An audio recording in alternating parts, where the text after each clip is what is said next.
أعوذ بالله من الشيطان الرجيم بسم الله الرحمن الرحيم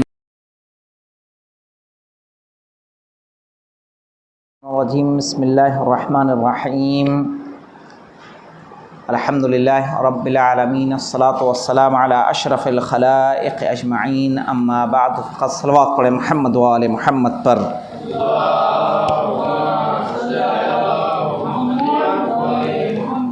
اس کے پہلے شیعیت کی ابتدا کے لیے جو صحیح رائے تھی وہ رائے آپ کو میں نے بتا دی تھی کہ شیعوں کی ابتدا کب سے ہوئی، اور ابھی تک کی رائے کے مطابق شیعوں کی ابتدا عہد رسول میں خود رسول کے ذریعے ہوئی، چونکہ رسول نے محبت علی کے لیے لوگوں کو دعوت دی۔ آج ہم بات کریں گے جو شیعوں کی ابتدا کے بارے میں غلط نظریے پائے جاتے ہیں ان کے بارے میں۔ وہ غلط نظریہ کیا ہے؟ پہلے ہم نے صحیح نظریہ بیان کیا، آج غلط نظریے کو بیان کریں گے۔ شیعوں کے بارے میں بعض مصنفین یہ کہتے ہیں کہ شیعوں کی بنیاد، شیعیت کی بنیاد عبداللہ ابن سبا نے رکھی ہے۔ عبداللہ ابن سبا، یہ نام یاد رکھیے گا۔ کچھ لوگوں کے کہنے کے مطابق عبداللہ ابن سبا نے شیعیت کی بنیاد رکھی، اور کہتے ہیں کہ خلافت عثمانیہ کے، یعنی خلافت عثمان کے دور میں، آخری دور میں شیعت کا جو موجد تھا، ایجاد کرنے والا عبداللہ ابن سبا، جو کہ اصل میں ایک یہودی تھا، اور اس نے اسلام کا لبادہ اوڑھا، اسلام کا لباس پہنا، اور اسلام کا لباس پہننے کے بعد یہ مسلمانوں میں داخل ہو گیا، اور اس کے بعد اس نے مسلمانوں میں اختلاف ڈالنے کے لیے کیا کیا؟ حضرت علی علیہ السلام کی خلافت بلا فصل کا نظریہ پیش کیا، خلافت و امامت کے لیے عصمت کو لازمی قرار دیا۔ یہ مصنف کا کہنا ہے، یہ نظریہ ہے، بس ایک رائے ہے، صحیح ہے کہ علی خلیفہ بلا فصل ہیں، امامت کے لیے عصمت ضروری ہے، معصوم ہونا ضروری ہے، اور خلافت جہاں ایک سیاسی ضرورت تھی، عصمت کا رنگ ڈھال کے اس کو ایک اسلامی رنگ بھی دیا گیا۔ اور عبداللہ ابن سبا نے سابقہ خلفاء کی، یعنی جو پچھلے خلفاء تھے ان کے خلافت کو غصب قرار دیا کہ ان کی خلافتیں غاصبانہ خلافت تھیں، ظاہر ہے، اور یہ اعلان کر کے لوگوں کو اس نے بھڑکایا، اور بھڑکانے کے بعد اس نے انہی بھڑکاوے کی بنیاد پر عثمان کے قتل کا مقدمہ فراہم کیا۔ یہ ایک رائے ہے۔ آئیے دیکھتے ہیں یہ رائے شیعوں کے بارے میں صحیح ہے یا صحیح نہیں۔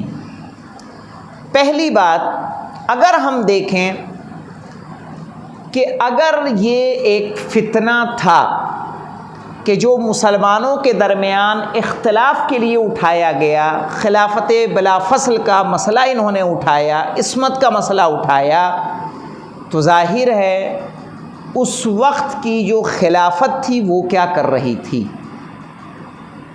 کیا اس کی نگاہ مسلمانوں سے اوجھل تھی کہ مسلمانوں میں اختلاف ہو رہا ہے، اس کی طرف وہ نگاہ کرے اور اس اختلاف کو دور کرے؟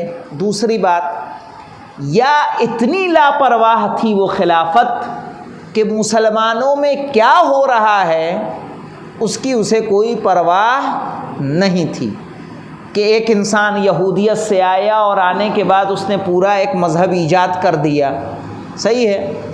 تیسری بات، یا یہ کہیں کہ حکومت کو پتہ تو تھا، خلافت کو پتہ تھا، ان کے کارندوں کو پتہ تھا کہ عبداللہ ابن سبا ایک یہودی آیا ہے، مسلمانوں کا لباس اوڑھ کے علی کو بلا فصل خلیفہ کہہ رہا ہے، امام کے لیے عصمت کو ضروری جان رہا ہے، باقی خلافتوں کو غاصب کہہ رہا ہے، تو کہا کہ یا تو انہوں نے معلوم تھا لیکن ان کے اندر ایسی طاقت و قوت و صلاحیت نہیں تھی کہ اس کا وہ مقابلہ کر پاتے. لیکن اگر آپ دیکھیں کہ کیا خلافت عثمان نے اپنے مخالفین کا مقابلہ نہیں کیا ہے؟ باقاعدہ اگر مقابلہ نہ کرتے تو مجھے بتائیے کہ ابو ذر غفاری ربضہ کیوں بھیجے گئے؟ کس نے بھیجا؟ اس کا مطلب عثمان کے دور میں گئے ہیں. صحیح ہے کہ ربضہ بھیجا جا رہا ہے. پتہ یہ چل رہا ہے جو بزرگ صحابی ہے اگر وہ غلطی کر رہا ہے تو اس کو سزا کے بنیاد پہ ربضہ بھیج دیا جا رہا ہے. سلمان فارسی بزرگ صحابی رسول ہے، ایک بڑے صحابی رسول ہے، جنگوں میں انہوں نے حصہ لیا ہے، ان کو کوڑے مارے گئے ہیں اور سزائیں دی گئی ہیں. سوچئے کہ صحابیوں کو سزا دینے میں جو خلافت تردد سے کام نہ لے رہی ہو، سوچ نہ رہی ہو، وہ خلافت ایک یہودی آ کے اگر کوئی بات کر دے رہا ہے تو کیا اس پر خاموش رہے گی؟ ہرگز خاموش رہنے والی نہیں ہے. اس سے یہ سمجھ میں آتا ہے کہ یہ عبداللہ ابن سبا والا واقعہ کیا ہے؟ صرف و صرف ایک افسانہ ہے، ایک کہانی ہے، اس سے زیادہ کچھ اور نہیں ہے. دوسری بات آ جاتے ہیں، اگر خلافت کے ساتھ ساتھ پوری امت مسلمہ بھی ذمہ دار ہوگی، پوری امت مسلمہ، کہ کیا بڑے بڑے وہاں پہ صحابی موجود تھے کہ نہیں تھے؟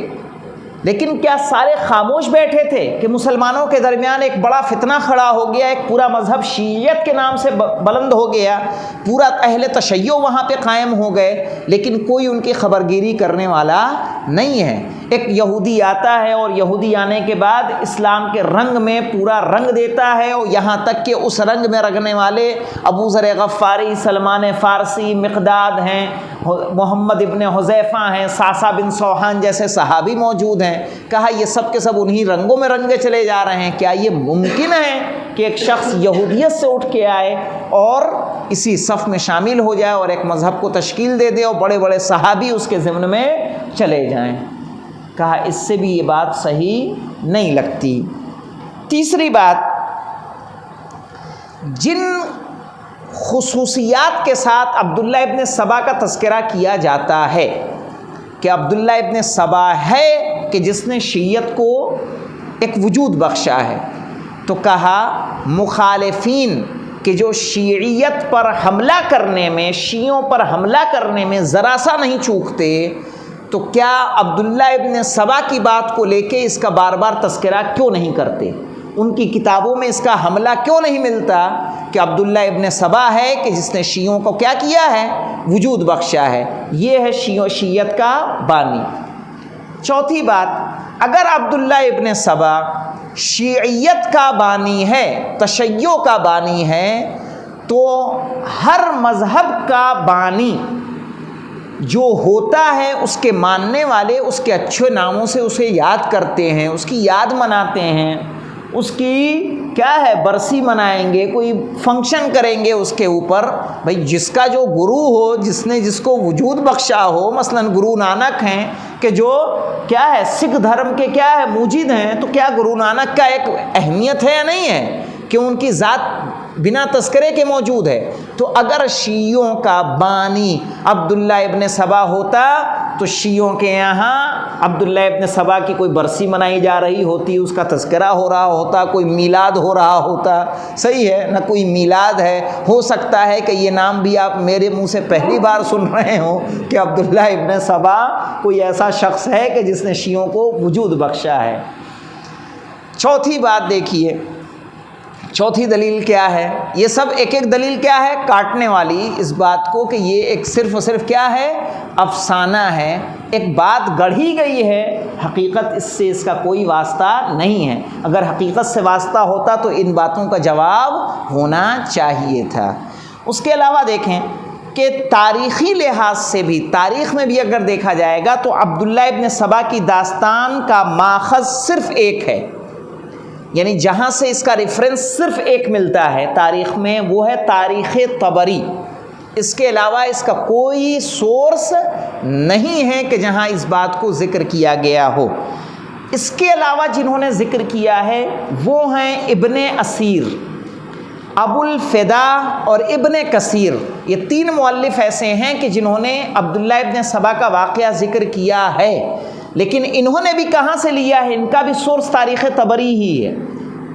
وہ بھی کہاں سے لے رہے ہیں؟ تاریخ طبری سے۔ اور تاریخ طبری نے کس سے لیا ہے؟ تاریخ طبری نے اس داستان کو بتایا ہے کس سے؟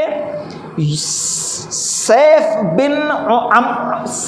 بن عمر تمیمی، سیف بن عمر تمیمی سے انہوں نے اس واقعے کو نقل کیا ہے، عبداللہ ابن سبا والے کو۔ آخر یہ آدمی کون ہے؟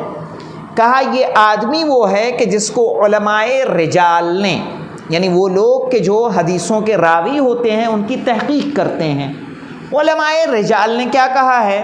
کہا ہے کہ یہ وضع حدیث سے متہم ہے۔ متہم یعنی اس پر الزام ہے کہ یہ حدیثیں گڑھتا ہے۔ کس کے نزدیک؟ علماء رجال، چاہے وہ سنی ہو یا شیعہ، ان کے نزدیک سیف بن عمر تمیمی وہ انسان ہے کہ جو حدیثوں کو گڑھ کر بیان کرتا ہے، یعنی اپنے پاس سے، رسول کا بیان نہیں ہے، کسی اور کا نہیں ہے، کسی امام کا نہیں ہے، بلکہ اس نے اپنے پاس سے حدیثیں بنائیں اور اسے بیان کر دیا۔ صحیح ہے، اس بات کا الزام اس پر ہے۔ کہہ رہے اسی نے تاریخ اسلام کے بارے میں ایسی کتابیں لکھی ہیں کہ جن میں بے شمار بے بنیاد فرضی باتیں لکھی ہیں۔ تو جب ایک ایسا انسان کوئی چیز بیان کر رہا ہے تو ہم اس کی بات کو کس طرح سے قبول کر سکتے ہیں کہ جس پر وضع حدیث کا؟ تو جہاں وہ دوسری باتیں وضع کر رہا ہے تو کیا یہ وضع نہیں کرے گا؟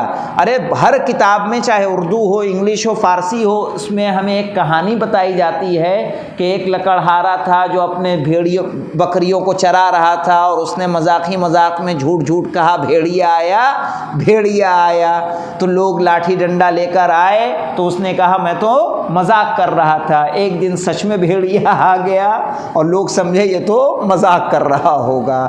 تو جو انسان جھوٹ کا عادی ہو جائے تو اس کی اس بات کو کس طرح سے تسلیم کیا جا سکتا ہے؟ جس پر پہلے سے الزام ہے کہ یہ جھوٹ بولتا ہے، اپنے پاس سے حدیث گڑھ لیتا ہے، بنا لیتا ہے، اس کی بات کس طرح سے تسلیم کی جائے؟